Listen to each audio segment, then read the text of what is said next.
In the lead up to Australia's election in early May, Hava Mendel hands out pamphlets on the streets of Brisbane with a clear message. Hey, we're voting to get Labor out of government.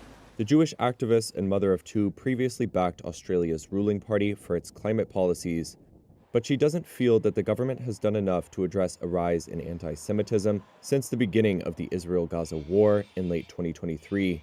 I'm Jewish, my parents were Jewish, my ancestry is Jewish, but now I'm almost scared to say it, especially when I'm out with my kids. You know, we speak Hebrew at home. It's a second language for us, but I want my children to be connected to it. But I'm scared to speak about it, and I cover up my tattoo. I've heard people in the streets make comments about my tattoo, and yeah, like I don't want to put myself at risk, but I feel at risk sometimes. Mendel helped form the Minority Impact Coalition to boost Conservative candidates ahead of the May 3rd election.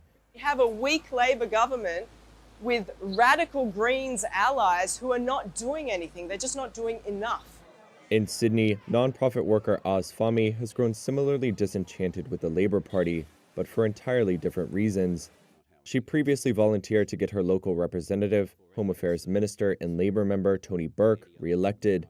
But now, Fahmy is campaigning to oust Burke over what she believes is his party's dismal response to the Muslim community's calls for the Australian government to support Palestinians in Gaza. You know, we wrote many letters, we made many phone calls, emails to our local representative about the issue of Palestine and the Australian government using our tax money to fund the current genocide taking place over there, only for it to have fallen on deaf ears. We're completely ignored. Israel has repeatedly rejected any accusation of genocide, saying it has respected international law and has a right to defend itself after the cross-border Hamas attack from Gaza on October 7, 2023. Since then, local health authorities estimate over 50,000 Palestinians have been killed in the Israeli offensive, and most of Gaza's population has been displaced.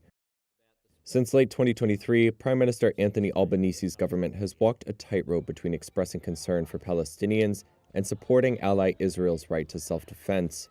The discontent of voters like Fahmy and Mendel highlights how that approach has fractured support for the ruling party and angered pro-Palestinian and pro-Israel voters alike. Election experts now say Labor is vulnerable in a handful of lower house seats. It needs to hold its one-seat majority in Parliament and win a second term.